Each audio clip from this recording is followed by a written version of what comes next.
Hello from Las Vegas. So I totally haven't done a video in a long time. I've been busy working. I deliver for Grubhub, so if you're stuck at home and you order food, that's most likely me, like dropping off your pizza. Hi, I'm Chris, I live in Las Vegas. So when I'm not working, I try to play keyboards just to keep myself sane in these crazy days that we're living in.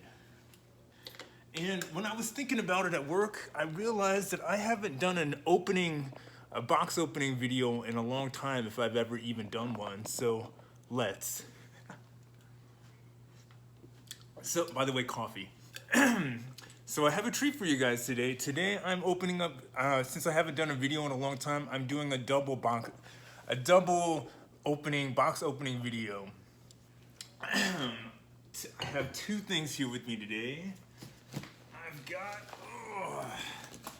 an old style 80s keytar, which is a Roland Axis keytar, and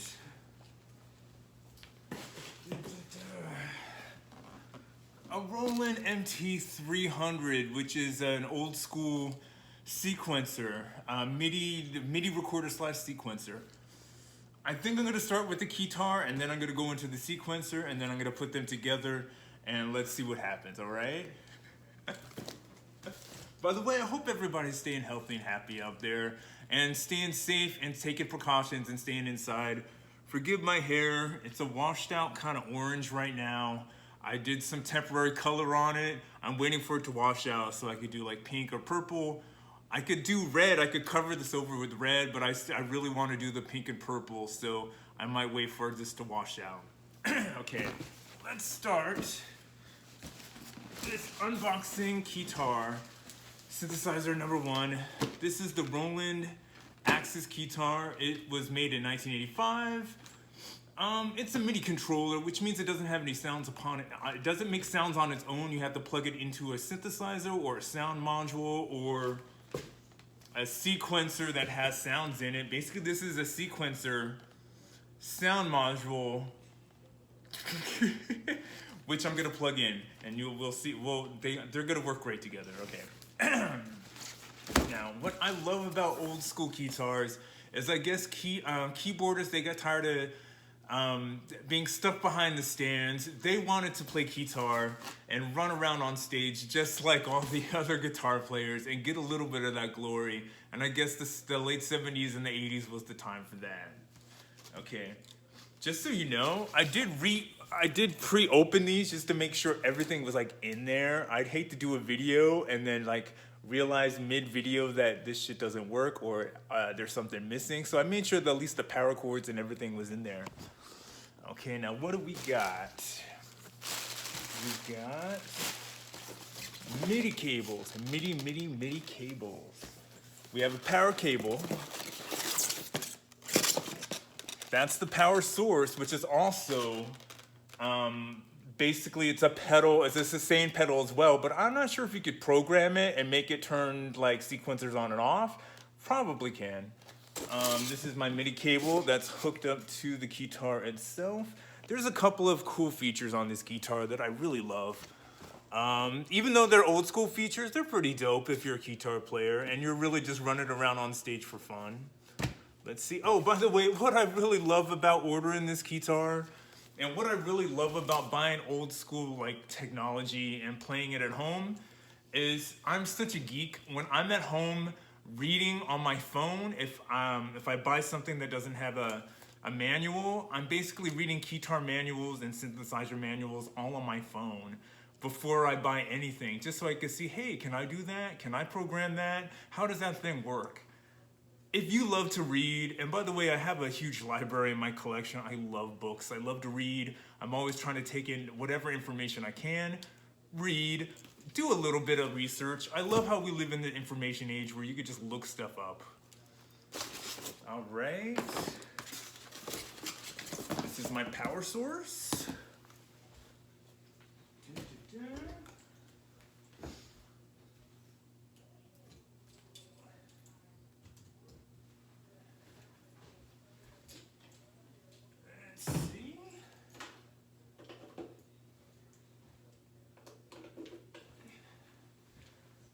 So yay, it's working because the red light's on. Hooray. All right. That's the power source slash suspension pedal. Let's see, this is our MIDI out cable. Oh, I'm gonna need a MIDI cable to plug. Yeah, I got one. Okay. Power source, MIDI cable, and I'm not sure if I have a MIDI cable out. I might have to steal one from downstairs. Okay. Let's take this guy out.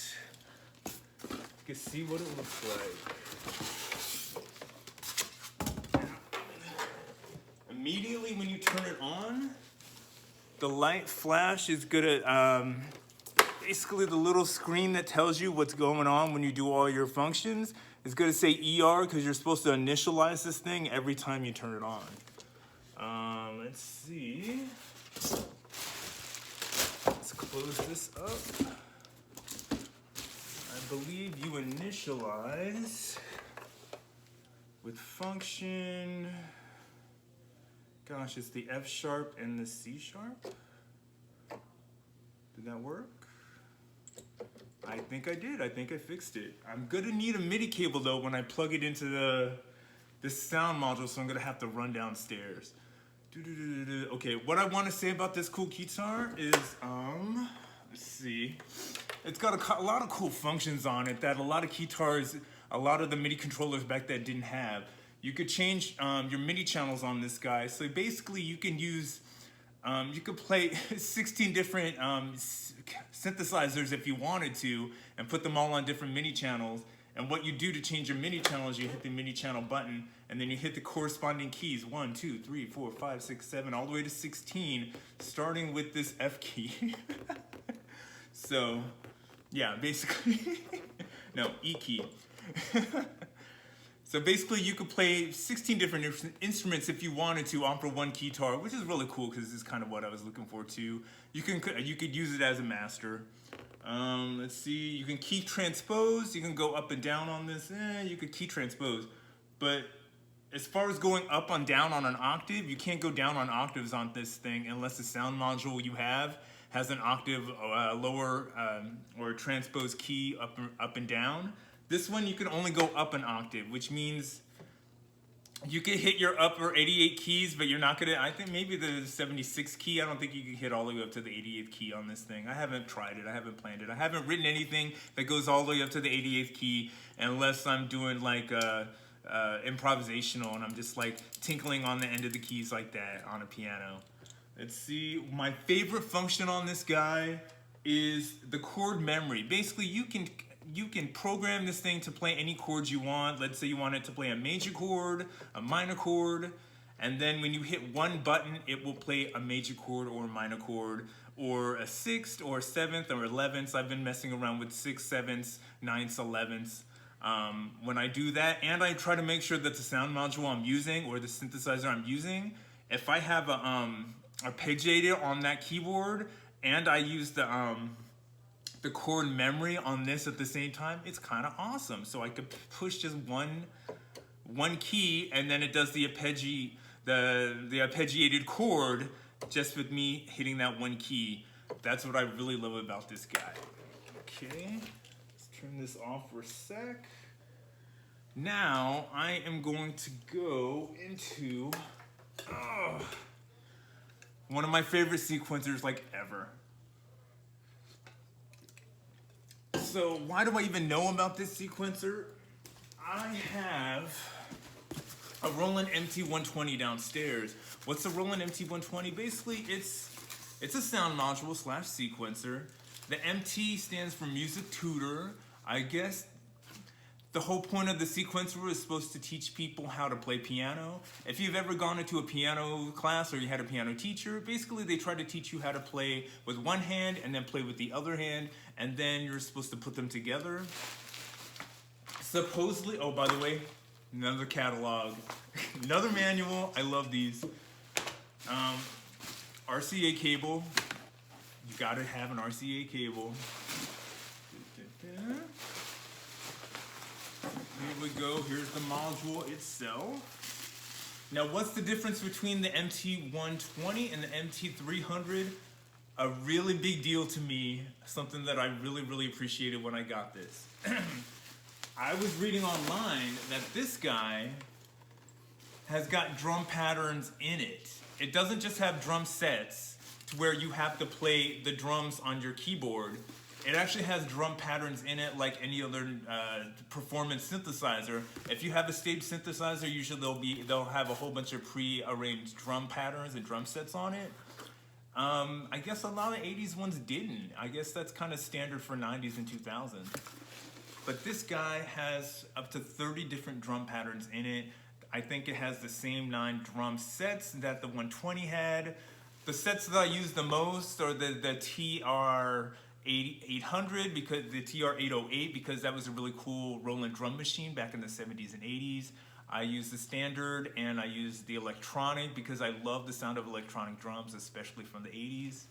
So here we go, we have the module itself. We have an RCA cable. And what I really love about this thing, the real novelty about this sequencer, is that you have to record your MIDI info on a floppy disk. You know what I really love about buying old school technology is that it forces you, or it forces me, to get into the mindset of those musicians way back when and to learn how to use their equipment and to learn how to play most likely the way they played. I'd like to think if I was in my 20s or 30s in the 80s that I would pick up some equipment and I would be playing it. If I wasn't at the club. Oh, by the way, power source, thank goodness. I made sure first before I opened this that there was a power source, that the thing would like work, dude. Okay. Plug this baby in. Plug that in. I have a little amp in the back. I have a little amp so we can hear what's going on. Let's hope this is not too loud for my roommate. Again, what I really love about buying old school technology is if there's a manual with it. I'm such a geek. I love to read so much. Oh my gosh, I've been up and down this manual just to see what this guy can do. By the way, what can this do? It's a MIDI controller. Okay, it's a sound module. It's a sequencer. It could record MIDI information up to 16 tracks. I only use about 4, 5, 6 tracks just to keep it simple, but you could do a whole bunch of sound effects and weird moods on all the other tracks if you wanted to. You could even plug in audio on this one. I think this one was mainly made to plug in like a microphone, so you could use this karaoke style. You could have your MIDI, you could have your instrumental music playing while you sing. The MT-120, oddly enough, it says guitar or module or sound module. So I plug in on my external out input, I plug in a keytar, or you could plug in a guitar, or you can plug in a microphone. Let's see. Now, I haven't recorded anything on this yet, so I have a floppy disk from my sequencer, my MT-120. I'm gonna check that out right now. It should play. Let's see. The technology is the same, so it should play just fine.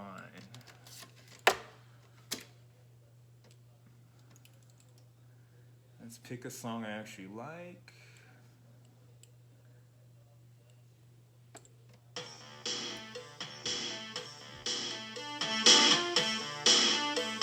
Works. Okay. Now the cool thing about this sequencer is that here are all your tracks. 1, 2. Okay, rhythm. 1, 2, 3, 4, 5. I believe tracks 5 through 16 can be played off of the 2. Can be recorded off of the number 2 track. Now, as you play as the track is playing, the entire song is playing, you can mute whatever tracks you want, whether you want to take out the drums, you can mute that or bring it back. Same with the bass, whatever tracks. Basically, you could turn off and on any tracks you want on this as you're playing. Basically, when I record a song off of this, let's find a chiller song.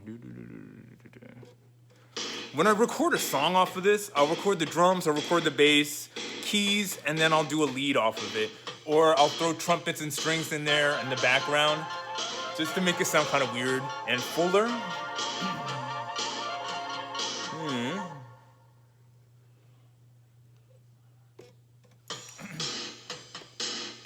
See, I'm gonna run downstairs, get a MIDI cable, and be right back.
I've returned.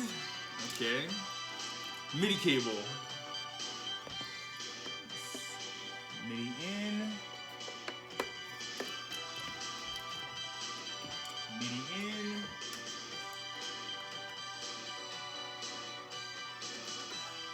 All right.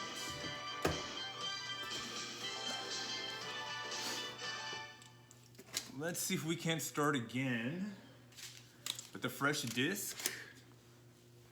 I'm gonna find a drum pattern because I've read about this. Let's see if I can't do it in real life.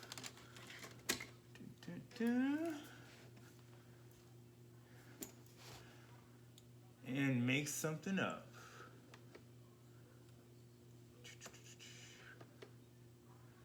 Let's see, track, sound.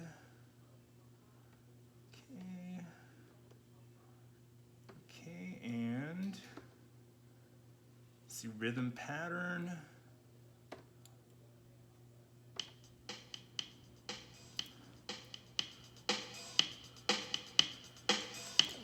The rhythm pattern is in the sequencer itself, so I don't have to play it off of drums, and I don't have to do it manually. That's awesome.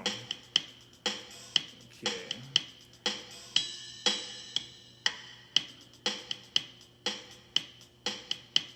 Let's do the 16.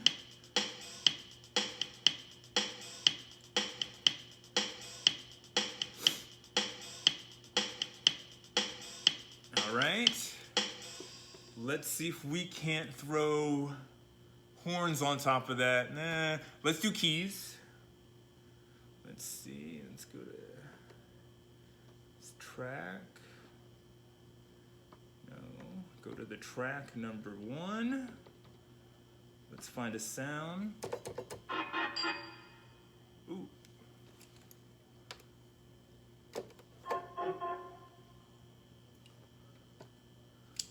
Hold on. Let me see how I initialize my keyboard. Initialize.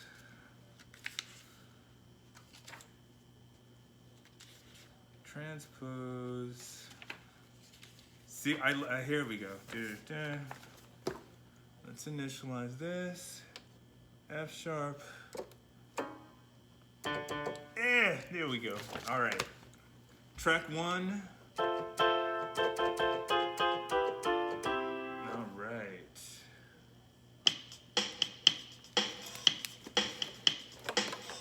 Got drums. I got keys. Okay. Just a quick record, and then I'm gonna throw horns on, and then let's see what it sounds like.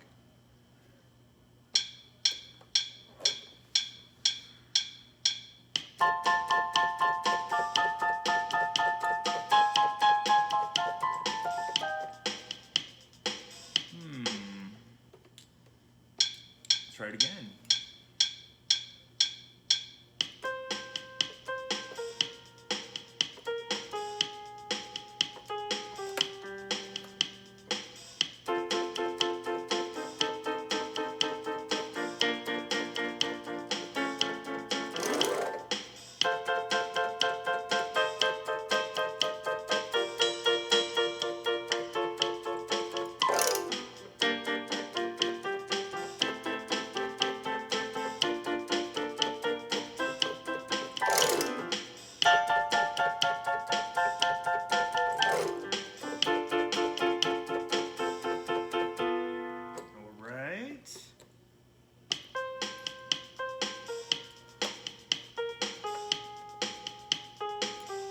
Let's say those are pickup notes. All right, that's successful-ish. Let's go to track 2. Let's see if I can't find some trumpets. And let's see if we can't make it sound a little bit more fuller. Trumpets. By the way, this is what I do with my spare time. I don't know what you do with your spare time. I don't know what you're doing to stay out of trouble. I suggest you keep doing it, stay inside, stay healthy. I'm kind of happy just because I'm not driving around with a mask on and gloves delivering pizza today. That's like next week. That's tomorrow. Okay. Let's find a good brass. Let's give it a try.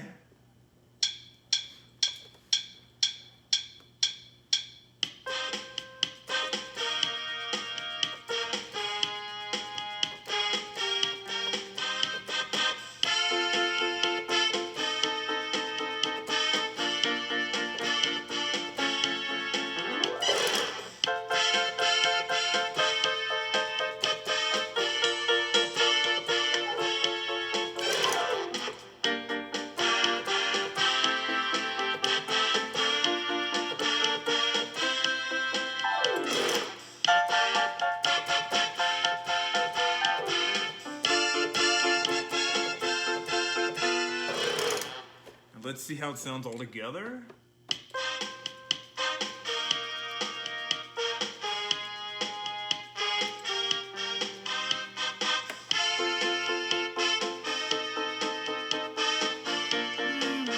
Not bad.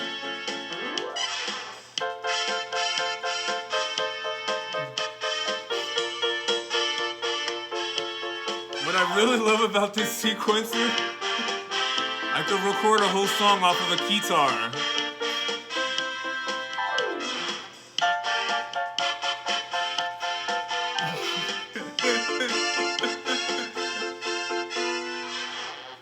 Wishing everybody health and happiness and a whole bunch of good vibes out there. Again, I haven't done one of these in a long time, so it's nice to like do an unboxing and to do a demo and to show you the stuff I really love. I'm taking a different direction in my channel. Instead of buying old school like professional gear, I had an idea to buy some old school like toy keyboards and play those, because basically I'm not a professional, I'm an amateur. And the whole definition of an amateur is someone who loves something. This is not something that I want to pursue so I could be a rock star. This is something I'm pursuing to keep me out of trouble, and it's something I really, really love. Whenever I'm playing music and you see a stupid smile on my face, that's the reason I'm doing this. Wishing everybody health and happiness and love from Las Vegas. Stay healthy, stay happy, stay inside. If you gotta go outside, wear your gloves, wear your masks. My sweetheart works at the health department here as a disease investigator. They're telling me to be careful each and every day when I go to work. Hugs.